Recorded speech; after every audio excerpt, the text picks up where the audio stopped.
kuvela owesibili kuvela owesithathu hayi okay okuwesi-ke iloko sekutholakala ukuthi lo munye akusiyona nentombi ukuthi intombi hayi nje usisi kusho ukuthi wayethengile yena hayi laba ngaqala khona ukubona ukuthi hayi akuyena umuntu kusho ukuthi la kuningi kusho ukuthi okusenziwa wait uzwa ngoba ukuthi uthengile ngibona imessage yasisi ukuthi kusho ukuthi lo mthengo loyo kugcine sekuba khona ukukhulelwa usisi yebo so what umithisa uMahosha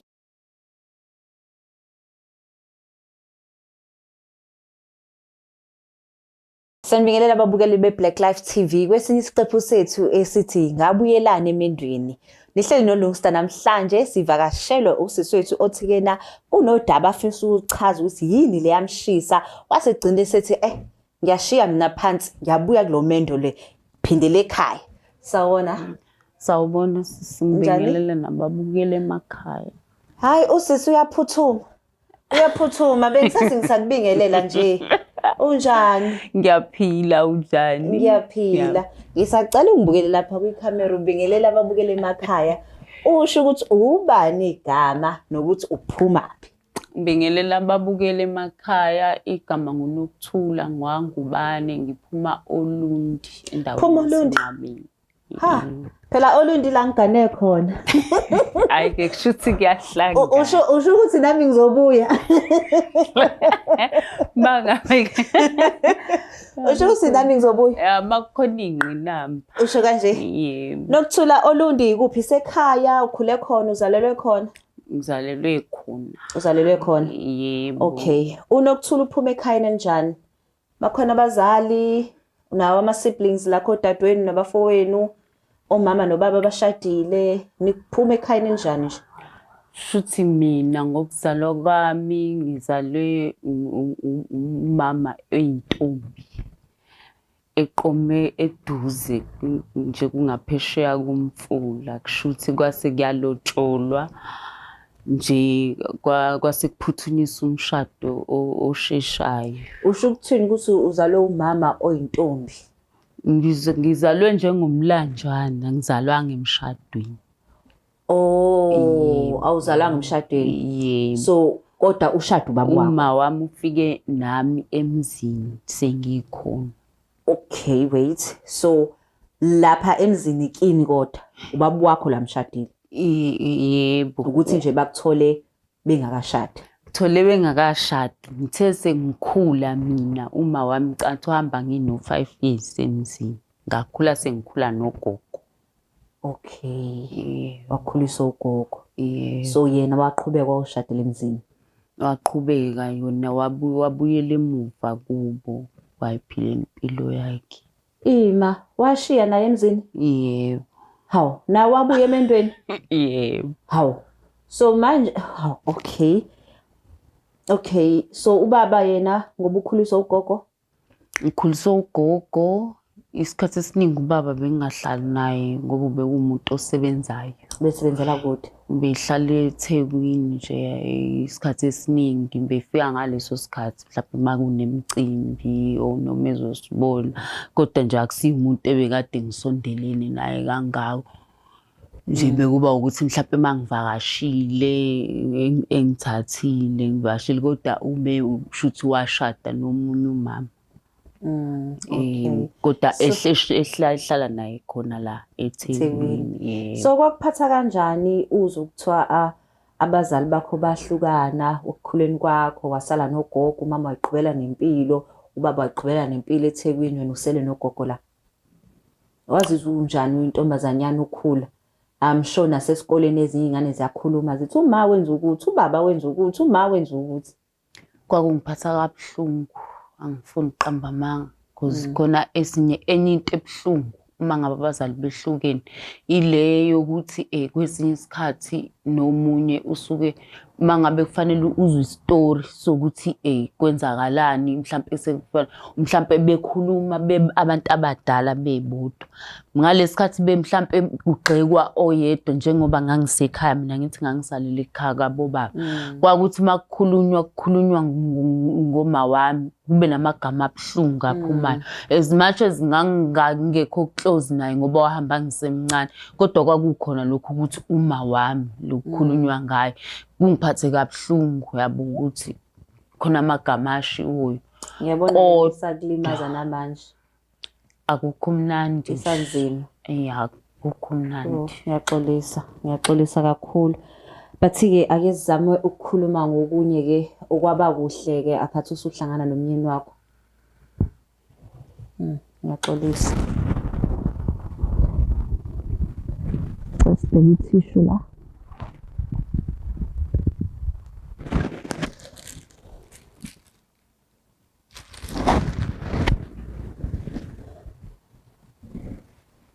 Please.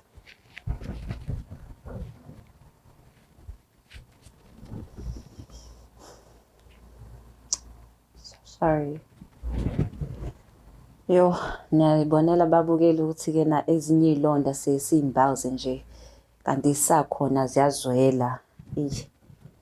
Kubuhlungu ubona udadewethu bakanje exoxa indaba esiyadlula kudala kodwa isamlimaza namanje. Ngiyafisa ukuthi-ke nathi sabazali singenza kangcono for iy'ngane zethu. Singaqhubeka? Singaqhubeka. Okay. So umyeni wakho nahlanganaphi naye? Sahlangana nje esikoleni. Mangibuya esikoleni sasingafundi ndawonye. Okay. Yebo ngoba ngangikuthanda ukuthi ngithandane nomuntu la esikoleni la ngifunda. Oh so naqala ukuthandana esikoleni? Ngasasafunda sonke. Okay. Nagcina nishada nini? Sigcina shada ngo-2006. 2006 lapho ngo-2006 nishada nasenibanga kanani? Sasino-30. Oh nasenikhulile. Yebo. So nayiqhuba le relationship naze naba no-30. So zikhona ingane? Yes, nengane eyodwa. Ingane eyodwa. Yebo. Okay. Kwaba njani uzwa ethi uzolobola usefisa ukukushada? Kuba mnandi nje wonke umuntu wesifazane uyajabulela nje leyo moment. Akekho umuntu ongakuthandi lokho nanokuthi nje kuba mnandi kuba ngazuthi khona into oyitholayo nje noma mhlawumbe uwine into ethize. Ngempela. Yebo. Bekuphethe kanjani umyeni? Kwakumnandi kumnandi emjolweni nje kumnandi nje yonke into ihamba kahle. So umama wamtshela ukuthi hayibo ma nangumlisa ethi-ke na usebona ukuthi akangithathe. Yebo. Wathini umama? Bayajabula umama nje beyibona iyona into abayithandayo leyo ukuthi umuntu uyagana. Yebo. Okay. So nashada umshado wesiZulu noma wesilungu? Sashada nje umshado omncane. Umshado omncane. Yebo. Okay, nashadela emakhaya? Kwakuyisesontweni. Okay. Yena umuntu onjani? Umnyeni. Umuntu nje owayephansi ngoba nase ekhaya beqala ukumbona esahlawula ingane. Kwakuwumuntu obethi nje ayobe sukelwe yimina lo ngendlela alunge ngayo. Igebengu lezo. Sekugabhadiya lo uqeda ngawo. Sibathi hayi lo uyobuqalwe uwe lo. Lo uyilungela uyobusukelwe uwe ke ngoba phela kubiye kube nakhona ukuthi amantombazana wangubane anamakhanda ahlaza. Hayi ngizwa kahle kodwa ogabhadiya lapho usuke ngama-angle ukuthi ngizohlephula ngakuphi le nhliziyo. Angithi phela bona basuke bebuka le ngxenye le umuvele into umuyibukela kude. Akufani nawe uzobuseduze naye. Okay, yena ukhulele ekhayeni elinjani? Ngathi i-background yafana. Oh, yefana. So naye uma wakhe washiya emshadweni. uma wakhe ngizothini bengashadile kodwa bebendawonye nobaba wakhe yebo kodwa enonkosikazi oshadile omdala. Bebeba ndawonye Imake. So ubaba wakhe benonkosikazi eshadile. Yebo. So uma wakhe beyikhwapha. Umama naye wesibili kodwa yena engakashadwanga. Should beyikhwapha phela. Angazi-ke konke. Bengekho emthethweni. Angazi. Ubemazi unkosikazi omdala.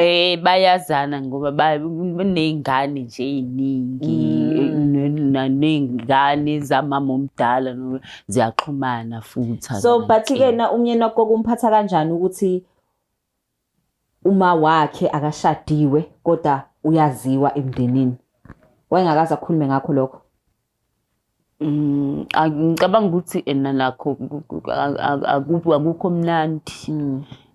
Akukho mnandi mhlampe kuba khona isikhathi la ufuna ukuprova khona ipoint ukuthi wena uzokwenza kangcono mhlampe nobaba wakho yabo.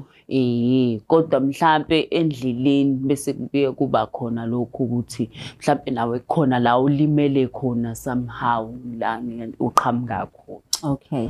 So manje-ke umyeni wakho ube umuntu onjani emshadweni ke manje emshadweni wenu? Qale kwaba mnandi bekumnandi nje nanokuthi-ke vele mangabe mhlampe usothandweni ezinye izinto uyaye ungayiboni ngoba vele usuke uvaleka amehla ngithi kuthiwa uthanda liboni. Thanda liboni dinga ibuko.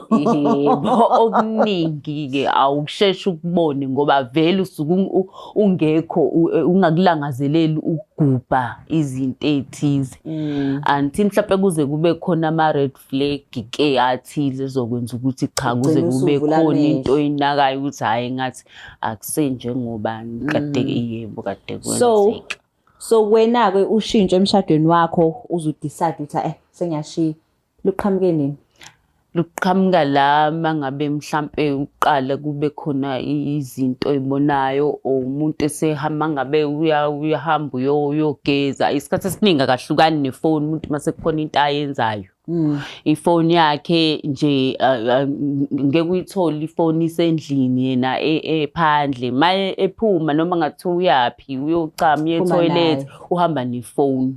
Iyona nto yokuqala le kwenza ukuthi uqale manje ukusola umuntu nje akakhuleki ifoni yakhe mayingekho. So umkhubo omusha lo. Angithi usuku umusha uthothi ekuqaleni bekunganankinga ibikhala ifoni athi ngibambele yebo ubani loyo uzobuza kuwena muva nje ayisekho leyo nto umuntu ifoni mangabe kwenzekile ngabhadi thizeni wayikhohlwa miyaringa ugijima ebeyinhlamvu ubheke efonini yakhe usuzoqala phela nawe ubone ukuthi hayi khona okushaya amanzi la. So naye waqala wenza lezo zinto lezo wabona ukuthi it's not make sure. Waqala wenza lezo zinto lezo kanti ifoni ufake lentuzane lezinto zenu ivulwa ngesithupa. Yebo. Awunqobe isithupa. Ngathatha sonelele ngavula ifoni ngabuka ngabona ukuthi ziningi izinto zenzeka la mangabe ngibone kokuqala iphutha lokuqala hayi waxolisa nami kwaba khona lokho ukuthi hayi ngoba iphutha lokuqala phela nami akusikho ukuthi phela ngithi usuku uyaliwe mhlampe noma mangabe xoxa nibafazi bezosho ukuthi hayi ma umuntu wesifazane kufanele ube strong in yabo kufanele yebo zonke lezo zinto nanokuthi-ke khona lento leyo ukuthi mangabe uganile mhlampe kuba ngazi ukuthi manje yonke into ngizothini khona nalento ukuthi abantu bazothini yabo nje namehla abantu ukuthi nje uyitshela ukuthi amehla akugadile kanjalo ukuthi okay mangabe kuyaphela la ufisa sengazi ukuthi nje ngahlanze kuvela izinto ezinhle kuphela nanokuthi kuzothiwa weak mawusho ufuna uqala uzame nawe yabo.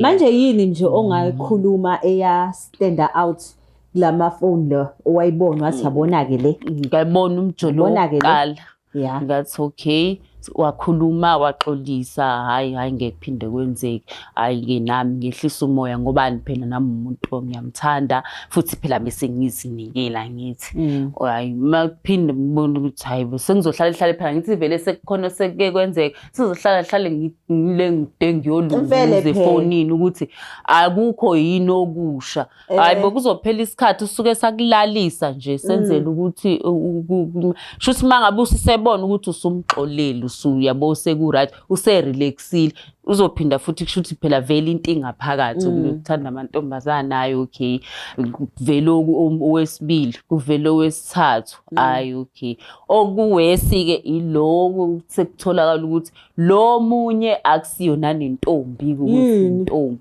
hayi nje usisi kushuthi wayethengile yena hayi laba ngaqala khona ukubona ukuthi hayi akuyena umuntu kushuthi la kuningi kushuthi okusenzo wait uzwa ngoba ukuthi uthengile ngibona imessage yasisi ukuthi kushuthi kulo mthengo loyo kugcine sekuba khona ukukhulelwa usisi yebo so what umithisa uMahosha yebo yileke engabona khona ukuthi hayi wait imfimithisa uMahosha phela shuthi protection ayikho angithi-ke kulokho kuphambilini besithi mangabe sixoxa ngakho ngimbuze lezo zinto angitshela ukuthi ngendlela kangithanda ngayo uyazivikela la akakhona akenzi isinomi kanjani la asuke ehamba khona manje angithi uyabo ukuthi lokhu kokugcina sekuzoveza ukuthi kwayikona lokhu shisade kusho ekuqaleni bekade ngikhohlisa bekwamanga ngoba ngeke ukuthi bekade sebenzisa kubantu ade ejola nabo iprotection mase kuMahosha engayisebenzisanga khona emuvu beyisebenzisa kanjani. Ngicela ukubuza umnyeni wakho uhlala naye ekhaya full time noma ufika ngama weekend usebenzela kuphi? Hlala naye shuthi ena bese thola umsebenzi omusha inkinga la eqala khona lapho bese zofika ngama weekend usefika ngama weekend yeah so during the week be busy 10 shuthi nje isikhathi sakhe leso bekuyisikhathi sokuthi abone ezinye izinto mhlambe kushuthi ngaleso sikhathi ngingekho mhlambe into esegazini ngengiqamba mangithi mhlambe ngoba waye esekude ngicabanga ukuthi into ayikuyena so manje ke angi-understand kahle i-service yoMahosha but ngiyacabanga ukuthi ke na ufika uthenga usula umlomo uhambe manje bona sebekhuluma nasefonini and usisi uthi ukhulelwe ingane yakhe wazi ngani ukuthi ingane yakhe le cause lo uMahosha phela ngicabanga ukuthi mhlambe ngalesikhathi behlangana mhlambe kwaba khona i-connection because mhlambe kwa develop uthando ngicabanga ngendlela engibona ngayo because ngeke uzulithole lonke iqiniso yabazi nawo ukuthi mangabe sebebanjiwe umuntu uvesane yebo ambambatha akhulume okunye akusefe engakusho lokho aboni ngoba usuke sayitshela ukuthi wenzela ukuthi izinto ziqhubeke zibe right. So manje wayithatha ke le case le wawuyobeka emndenini ukuthi nangu umnyeni usethana noMahosha akathandani nje naye kuphela kodwa futhi umnithisile. Yebo. Wathini umndeni phela uzohlukana phakathi baba khona baseqaleni lakho kube kodwa nje umamezala kakhulu iyona into eyangenza ukuthi ngibone ukuthi hayi ngcono vele ngihoxe ngoba uma ngabe unganayo isupport kahle umamezala ngithi umuntu oseduze kwakho yena umuntu okufanele ukhale kuyena yena umuntu okufanele ubike kuyena mhlambe kwesinye isikhathi kube uyena okwazi ukuthi aqoqe ingane yakhe uma ekhombisa ukuthi yena usupport ingane yakhe isemaphutheni kusho ukuthi noma ngabe yini esazokwenzakala ngokulandelayo vele wena usazohlala nje uwedwa awukwazi ukuthatha uma wakho ngithi uzomfaka kakhulu endabeni zasemzini wakho kushuthi uma wakho usumthole la phambili so kungenzeka ukuthi ke na umamezala umsupporta ngoba vele into ayijwayele la ngithi uthe uthandana nomuntu vele oshadile eluseyaziwe so kungenzeka ukuthi vele lento lena akakubona uhuha wayo ngenxa yokuthi hayibo bathi ukhulelisa umuntu akuyona indaba enkulu leyo. Nanokuthi mhlawumbe oma bethu banayo lento leyo ukuthi izinto ebebey'bekezelela bona ezinye kuhamba kushintsha isikhathi khona izinto ezingasafithi empilweni lesuke sesikuyona ngoba mawuthi wena ekuqaleni bengayona icase ukuthi ena umuntu ushaya umkakhe mhlawumbe bekukhuza nje ngaleyo ndlela kuphelele ekhaya manje nje mangabe nezifo beyingekho yebo bekungekho zifo nje bakwamukela ukuthi indoda vele inomqalo omkhulu basho kanjalo. So manje yena izinto akayibekezelele mina kungenzeka ukuthi mina nami nginama principles ami empilweni ukuthi ngayitshela ukuthi ngawuhlalela u1 no2 lokho ilokho engeke ngikwazi ukubekezelela ngoba ngeke phela ukuthi empilweni uzothi uzobekezelela yonke. So wathini umyeni usumconfronta ukuthi hayibo baba umithisa umahosha umuntu osebenzisa igugu yakhe ukuze athole imali wena uyahamba uyomithisa kube yiphutha phela hlezi nje kuzoba yiphutha hayi nje ngilingekile ngilingekile nje kufanele umxolele phela wena ngoba umuntu wesifazane kuthiwa uhlezi kufanele exolele. So isithini isinqumo sakho wathi uzomthatha lo mahosha bonkosikazi o athatha ingane ucela ukuthatha ingane wathi ucela ikhuliso wena? Yebo. Yena beqhubeke hosha angeke sahosha phela usezwa ngithi mangabe sebanjiwe umuntu into isukusizophela esethi ngeke isaphinda ihlezi ngeke isaphinda. Okay, so ukumbamba kwakho ukuphela kwayo uzothi phela iphelile yena mina nami ngomqondo wami ukuthi angizona isilima ngimdala ngiyabona phela kusuka ezintweni kancane zenzeka ukuthi okay shuthi vele ayikho into ezoshintsha la. Okay, so manje ke wamhlalisa phansi ubaba wamtshela ukuthi uyashiya?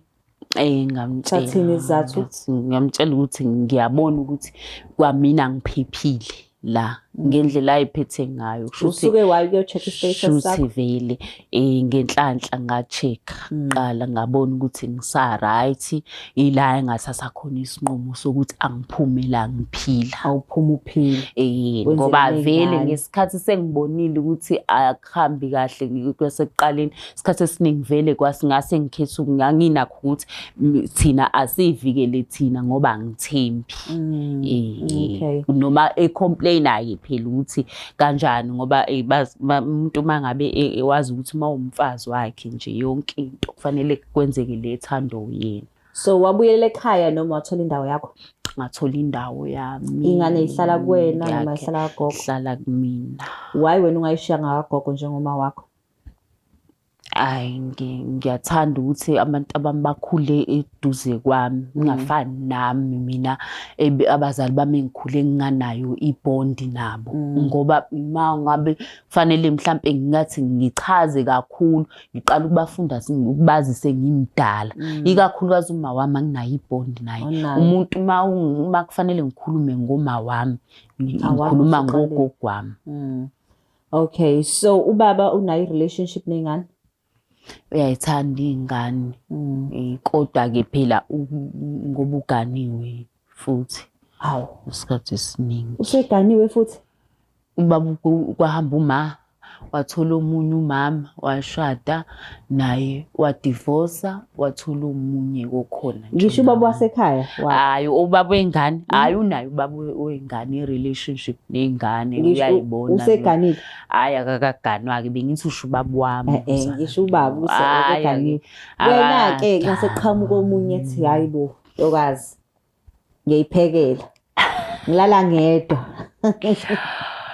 angazi kungaba isimo mhlawumbe ngaba ukuthi ungididise ngani kodwa nje ngisa right awucabanga ukuphindela emuva hayi emuva cha akuhlehlwa ubaba wasekhaya ngasaxolise hayi axolise bakithi azayinikele naNkulunkulu athi nje yobe okusalayo nje umuntu akashintsha ngicabanga ukuthi amabale ngwayashintsha Cabanga ukuthi le ngwe ngiyishintsha. Ngeke izishintshe. Iyohlezi nje. Iyohlezi njalo. Mangabe kwangihlula ekuqaleni kwakufanele ngihlale ekuqaleni ngithi ngizophilela kona. Kushuthi ngoba kwangihlula vele kwangihlula ngeke kusashintsha. Angeke uze kushintshe akulula.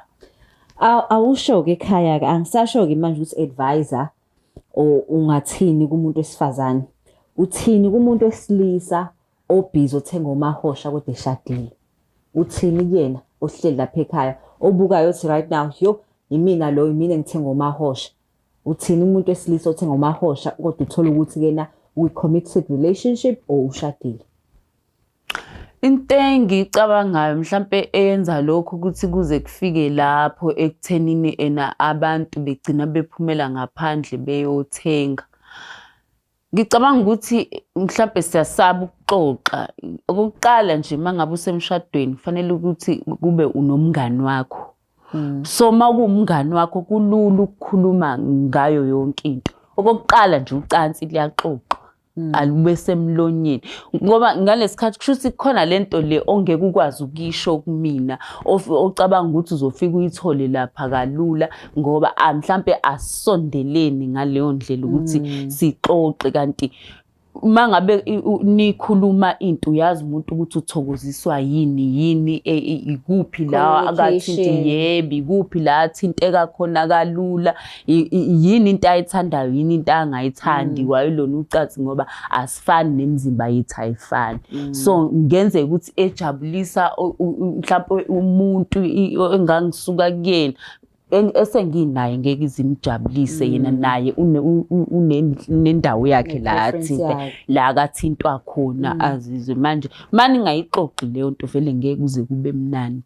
So singasho ukuthi mhlawumbe umyeni wakho ayikinki because omahosha phela ngiyazwa kuthiwa bashaya zonke izitayela khona lezi izitayela ayibuka ukuthi angithi lezo ngimcela umama sekhaya lezo izitayela ke shuthi abasuke beyoyifuna esaba ukuthi akuxoxe nawe ukuthi akucela ukuthi wenze leyo nto mhlambe unqabe kokungcono gcine selahlelo umndeni. Yebo shuthi bese mhlambe nalo locansi ke lisuke selingasekho right ke mhlambe seluduma selingasenamdlandla shuthi bese bona ukuthi hayi awuthi ayolithola kwenye indawo la azofika khona alawulwe imali yakhe.